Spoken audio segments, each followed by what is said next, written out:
करो इस बेवकूफ को। ना इसकी शक्ल अच्छी है ना अकल। छी, घिन आती है मुझे इससे। कबीर एक मामूली सा हवलदार था जिसकी नई नई पोस्टिंग दिल्ली क्राइम ब्रांच में हुई थी, मगर उसकी टीम लीडर प्रियंका ने पहले ही दिन उसे बुरी तरह से बेइज्जत की। तुम्हारे जैसे कमजोर और बदसूरत लड़के को तो गली का बच्चा भी बुरी तरह से पीट दे। तुम क्या संभालोगे मेरी क्राइम टीम को? मैं तुम्हें अभी अपनी टीम से बाहर करती हूँ। प्लीज मुझे बाहर मत कीजिए, मेरी मजबूरी समझिए प्लीज। अच्छा ठीक है, मेरी टीम में काम करना है तो पहले मेरे जूते साफ करो।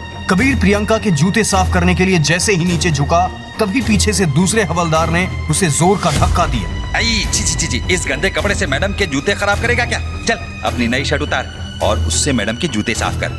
जी अभी करता हूँ। कबीर ने अपनी शर्ट निकाल ली और प्रियंका के जूते साफ करने लगा। तभी हवलदार तांबे ने प्रियंका से कहा, मैडम आपको पता है आज बॉलीवुड की सबसे बड़ी हीरोइन जेनिफर अपने पुलिस स्टेशन में रिपोर्ट लिखवाने आ रही है। हाँ, उसने खास बोला है कि मीडिया को इस बारे में पता नहीं चले। क्या सच? मैं जेनिफर की बहुत बड़ी फैन हूँ। उन्हें सामने से देखने के लिए तो पूरी दुनिया तरसती है। आज मुझे इतना बड़ा मौका मिलने वाला है, मगर कब आएंगी वो? और तभी पुलिस स्टेशन के बाहर एक बड़ी सी गाड़ी रुकी। लगता है मैडम वो आ गई। जेनिफर के कदम जैसे जैसे पुलिस स्टेशन के पास आ रहे थे, सभी लोगों की एक्साइटमेंट बढ़ रही थी। जेनिफर मैम, आप मेरे सामने हो। मुझे अपनी आंखों पर यकीन नहीं हो रहा। लोग तरसते हैं आपको देखने के लिए। मैम, मैं आपको कैसे बताऊं कि मैं आपकी कितनी बड़ी फैन हूं। आपका काम 1 मिनट में हो जाएगा। ओए कबीर, जल्दी से मैडम के लिए पानी लेकर आओ। और जैसे ही कबीर पानी लेकर बाहर आया, उसे देखते ही जेनिफर भाग कर आई और कबीर के पैरों में गिरकर रोते हुए कहने लगी, कबीर प्लीज मुझसे शादी कर लो। कबीर, मैं तुम्हारे बिना नहीं रह सकती। प्लीज मुझे अपना लो कबीर। आखिर क्यों एक मामूली हवलदार से शादी करने के लिए रो रही थी बॉलीवुड की हीरोइन? जेनिफर प्लीज मेरे साथ बाहर चलो, मुझे तुमसे अकेले में बात करनी है। कबीर जेनिफर को लेकर स्टेशन के बाहर गया और उससे अकेले में कहने लगा, देखो हमारा जो भी अतीत है वो हमें सबसे छुपा कर रखना होगा। और भूलो मत, हमारे एग्रीमेंट में क्या लिखा है कि वो राज बाहर नहीं आना चाहिए, वरना हम दोनों ही मुसीबत में पड़ सकते हैं। हाँ कबीर, मुझे पता है और मैं वादा करती हूँ कि हमारा वो राज कभी बाहर नहीं आएगा। जेनिफर इतना कहकर स्टेशन से चली गई और जैसे ही कबीर अंदर आया, प्रियंका ने बड़ी हैरानी से पूछा, कबीर, ये बॉलीवुड हीरोइन तुमसे शादी क्यों करना चाहती है?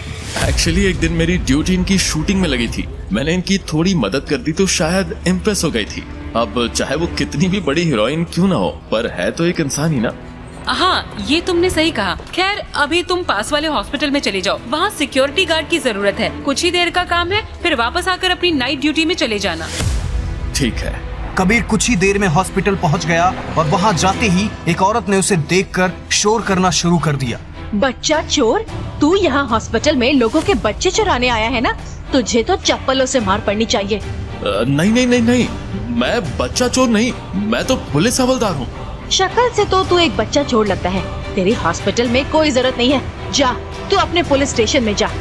अब इन्हें मैं कैसे बताऊं कि इस हॉस्पिटल में हमला होने वाला है, सबकी जान खतरे में है। ये बात मैंने किसी को भी नहीं बताई है। क्या सोच रहा है? निकल यहाँ से। मैडम मेरी ड्यूटी यहाँ सिक्योरिटी गार्ड की लगी है। अबे हवलदार, मुझसे मुंह मत चला। मैं इस हॉस्पिटल के मालिक की बहन हूँ। तू मुझे ठीक आदमी नहीं लग रहा है। चल दफा हो जा यहाँ से। मगर मैडम। कबीर के इतना कहते ही उस औरत ने कबीर को एक जोर का थप्पड़ मारा। अब एक शब्द भी और कहा ना तो सच में चप्पल की मार खाएगा। चुपचाप यहाँ से दफा हो जा। मगर तभी कहीं से एक जोर के धमाके की आवाज आई। बचाओ! हॉस्पिटल में गुंडे घुस गए थे। एक गुंडे ने उस औरत को पकड़ा और उसके सर पे बंदूक रख के कहा, अभी तो धमाका दूर से हुआ है, ये बस ट्रेलर था, मगर मैंने एक बॉम्ब हॉस्पिटल में भी फिट कर दिया है। अगर प्राइम मिनिस्टर यहाँ आके मुझसे माफी नहीं मांगते, मैं ये जगह एक बटन दबाकर पूरी तरह से बर्बाद कर दूंगा। प्लीज कोई मेरी मदद करो, मुझे बचाओ इन गुंडों से। तभी कबीर वहाँ पर आया और उसने कहा, आप घबराओ मत, मैं आपको कुछ नहीं होने दूंगा। अबे हवलदार, अपनी टीम को कॉल कर। तू अकेला क्या कर लेगा? खड़े खड़े मेरा मुंह क्या देख रहा है? अपनी टीम को बुला, मेरी जान बचा। मगर जैसे ही गुंडे की नजर कबीर पे गई, उसने उसी वक्त उस औरत को छोड़ दिया और कबीर के पैरों में गिरकर कहने लगा, कबीर सर, आप यहाँ कैसे? आप तो ये देश छोड़कर जा चुके थे। मुझे माफ कर दो कबीर सर, मैं अभी बॉम्ब डिफ्यूज कर देता हूँ, बस आप मेरी जान बख्श देना। कबीर जब तक उस औरत को कुछ कह पाता तभी सारे गुंडे भाग गए। कबीर अकेला किसी एक को भी नहीं पकड़ पाया। मुझे उन गुंडों का पीछा करना होगा। कबीर उन गुंडों के पीछे भागा मगर सारे के सारे गुंडे वहाँ से भाग चुके थे। कबीर ने मन में कहा, ये बात बाहर नहीं आनी चाहिए वरना वो राज खुल जाएगा। कबीर अभी नया नया दिल्ली में आया था। कबीर वापस पुलिस स्टेशन जा पहुंचा। तभी उसके सीनियर मंजीत सिंह ने उससे पूछा, कबीर तुम अभी यहाँ क्या कर रहे हो? तुम्हारी ड्यूटी तो रात के 10 बजे से है। जाओ घर पर जाकर आराम करो, अच्छी नींद लेकर आना ताकि रात भर काम कर सको, क्योंकि रात की ड्यूटी सिर्फ वही इंसान लेते हैं जो नीडर और ताकतवर हो। स्टेशन इंचार्ज मंजीत सिंह अब कबीर की इज्जत करने लगे थे, क्योंकि उन्हें डरपोक लोग बिल्कुल पसंद नहीं थे और कबीर बिल्कुल नीडर था। ठीक है, मैं घर जाता हूँ, रात को आऊंगा। जैसे ही कबीर अपने घर गया, उसके घर में प्रियंका पहले से ही रह रही थी। उन दोनों के बीच वहाँ रहने के लिए काफी झगड़ा हुआ।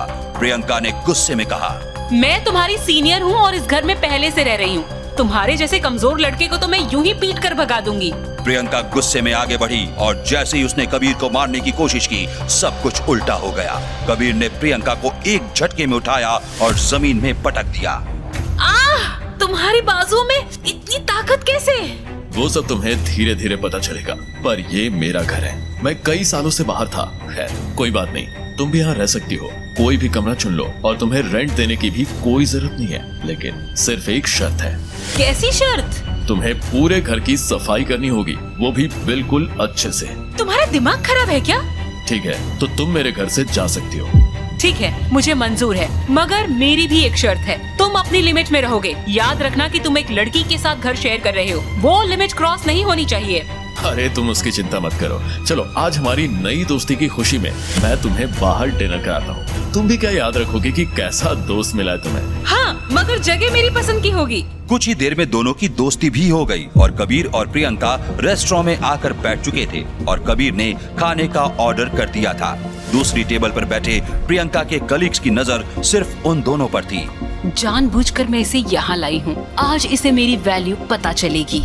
तभी प्रियंका का टीममेट निखिल वहाँ पर आया और उसने कहा, ये तुम्हारा बॉयफ्रेंड है या फिर भाई?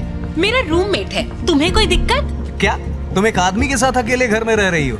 तुम्हें कोई घर नहीं मिला क्या रहने को? मैं जिस एरिया में रहती हूँ वहाँ का रेंट 50,000 है और मैं किसी के भी साथ रहूँ, तुम्हें क्या? नया सस्ता और अच्छा घर तुम ढूंढोगे क्या मेरे लिए? प्रियंका, जैसे ही मैं अपने क्राइम केसेस से फ्री हो जाऊंगा, मैं तुम्हारे लिए बेस्ट जगह ढूंढूंगा। किसी को जरूरत नहीं है, तुम बस मेरे टीममेट हो। बॉयफ्रेंड बनने की कोशिश मत करो, मैं तुम्हारी गर्लफ्रेंड कभी नहीं बनूंगी। हाँ, मगर फिर भी मैं वो सारे काम करूंगा जो एक बॉयफ्रेंड करता है। क्यों जबरदस्ती प्रियंका के चेप लग रहे हो? जुबान संभाल के बात कर, मैं तेरा सीनियर हूँ। ज्यादा बोला तो सस्पेंड करवा दूंगा। वो मेरा मतलब वो नहीं था। मैं तो आपके साथ बस मजाक कर रहा था। निखिल प्लीज अभी हमें डिस्टर्ब मत करो, हमें डिनर करने दो। निखिल ने अपनी बेइज्जती को मन में दबा दी और गुस्से में वहाँ से चले गए और मन में कहने लगा, इस हवलदार को तो मैं छोड़ूंगा नहीं। चलो कबीर, हम एक वॉक पर चलते हैं। मुझे डिनर के बाद वॉक करने की आदत है। प्रियंका शायद कबीर से दोस्ती को आगे बढ़ाना चाहती थी। दोनों रात को एक वॉक पे चले गए, मगर तभी एक लड़के ने उनसे बदतमीजी की। अरे इस लंगूर के हाथ अंगूर। अरे मैडम, इससे हैंडसम तो मैं दिखता हूँ, मेरे साथ चलोगी? कबीर कुछ कहता उससे पहले प्रियंका ने कहा, कबीर इसके मुंह नहीं लगते। ये विक्रांत भाई का छोटा भाई वरुण है। ये बहुत खतरनाक लोग हैं, इनसे जितना दूर रहे हमारे लिए उतना ठीक है। क्या हुआ मैडम, तुम कहो तो पास में एक होटल है, तुझे तेरी औकात दिखानी पड़ेगी। कबीर को गुस्सा आ गया था और उसने वरुण को पकड़ा और बुरी तरह से पीटना शुरू कर दिया। दोबारा रात को कोई लड़की दिखे तो उनकी रिस्पेक्ट करना, क्योंकि तेरी माँ भी लड़की है। मेरी माँ को बीच में लाया ना, अब देख तुझे तेरी औकात दिखाता हूँ। तुझे बताता हूँ कि मेरा खानदान क्या कर सकता है। ये क्या किया तुमने? तुम्हारी वजह से हम सब बर्बाद हो जाएंगे। प्रियंका, हमें इन मामूली गुंडों से डरना नहीं चाहिए। इन्हें मैं कड़ी से कड़ी सजा दिलवाऊंगा। बेवकूफ इंसान, ये कोई मामूली गुंडा नहीं है, ये विक्रांत का छोटा भाई है और विक्रांत के नाम से पूरा दिल्ली कांपता है। कबीर को विक्रांत भाई के बारे में कुछ पता नहीं था और तभी वहाँ पर एक बड़ी सी गाड़ी आकर रुकी। मेरे बड़े भैया आ गए, अब वो तुम्हें कहीं का नहीं छोड़ेंगे। और तभी सबसे बड़ी गाड़ी से विक्रांत भाई बाहर आए। जिसने भी मेरे भाई को हाथ लगाया है, मैं उसका हाथ काट कर कुत्तों को खिला दूंगा। कौन है वो? मैं। आज मैं तुझे जिंदा नहीं छोड़ूंगा। विक्रांत जैसे ही कबीर को मारने के लिए आगे बढ़ा, तभी कबीर ने एक मुक्के में विक्रांत को 200 मीटर दूर फेंक दिया। अब तुम्हें जेल की हवा खिलानी ही पड़ेगी, तब तुम्हें समझ आएगा कि कैसे लड़कियों की रिस्पेक्ट की जाती है। कबीर विक्रांत और उसके भाई को लेके पुलिस स्टेशन आ गया और दोनों को लॉकअप में बंद कर दिया। लड़की के साथ छेड़छाड़ और पुलिस वाले के साथ बदतमीजी के केस में मैं अब तुम दोनों को लंबा अंदर डालूंगा, कड़ी से कड़ी सजा दिलवा कर रहूंगा। एक बार ये बात मेरे पिताजी तक पहुंचने दे। उनके आगे देश का पीएम भी झुक के बात करता है। वो तुम सबको छोड़ेंगे नहीं। पुलिस स्टेशन में सभी लोग डरे हुए थे क्योंकि कबीर ने बहुत ही खतरनाक लोगों से पंगा ले लिया था। स्टेशन हेड मंजीत ने कहा, कबीर देखो, अभी भी वक्त है, सोच समझ कर फैसला लेना। अगर तुम्हारे पास पुख्ता सबूत नहीं हुए तो विक्रांत के पिताजी हम में से किसी को नहीं छोड़ेंगे। मंजीत सर, इन गुंडों से सारे लोग इतना डर क्यों रहे? ये मामूली गुंडे हैं। और हाँ, इस विक्रांत का बाप गुंडा ही तो है ना। हम पुलिस वाले हैं, हमें इनसे डरना नहीं चाहिए। सर कबीर सही कह रहा है, अगर हम भी गुंडों से डरेंगे तो पब्लिक सेफ कैसे फील करेगी? प्रियंका कबीर की हिम्मत से काफी इम्प्रेस हो गई थी और वो कबीर का साथ दे रही थी। तभी निखिल ने कहा, तुम लोगों को पता है कि विक्रांत के पापा कौन है? जो हमारे स्टेट के सीएम हैं, उन्हें सीएम बनने के लिए फंडिंग पूरी विक्रांत भाई के पापा ने की है। अगर बात आगे गई तो हम में से कोई भी यहाँ नहीं बचेगा। हो सकता है कि हम में से किसी की भी ड्यूटी ना बचे, सब के सब अपनी जॉब से निकाले जा सकते हैं।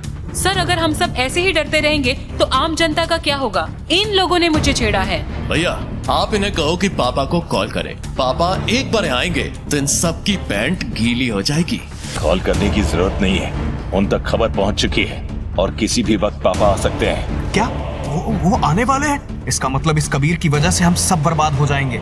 विक्रांत के पापा के आने की खबर सुनकर निखिल कांपने लगा था। उसने वापस से मंजीत सिंह से कहा, सर प्रियंका के दिमाग में तो बात नहीं आ रही है और ये कबीर अभी नया नया आया है। इन लोगों को क्या पता कि विक्रांत के पापा कितने खतरनाक हैं। मगर आप तो समझदार हो, आप पिछली बार का वो किस्सा भूल गए क्या?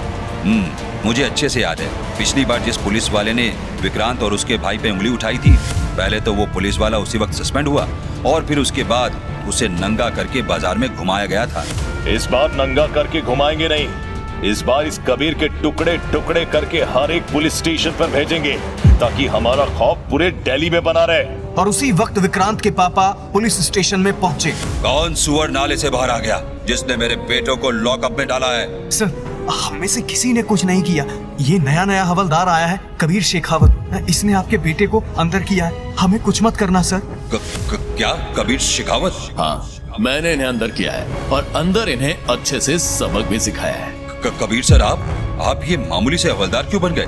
सर मैं आपके पैरों में गिर के अपने बेटों की तरफ से माफी मांगता हूँ सर। इन्हें नहीं पता था कि आप कौन हैं। पापा, आप इस मामूली से हवलदार के पैरों में क्यों गिर गए? आखिर क्यों कबीर से डरते थे बड़े बड़े गुंडे? आखिर कैसे कबीर को पहले से पता था बॉम्ब धमाके का राज? आखिर कौन है कबीर शेखावत? सारे सीक्रेट खुलेंगे सिर्फ एक ही जगह। आगे की कहानी जानने के लिए देखें अगला एपिसोड सिर्फ पॉकेट एफएम के YouTube चैनल पर। और सीक्रेट फौजी के सारे एपिसोड्स को सुनने के लिए डिस्क्रिप्शन में दी लिंक से डाउनलोड करें पॉकेट एफएम ऐप।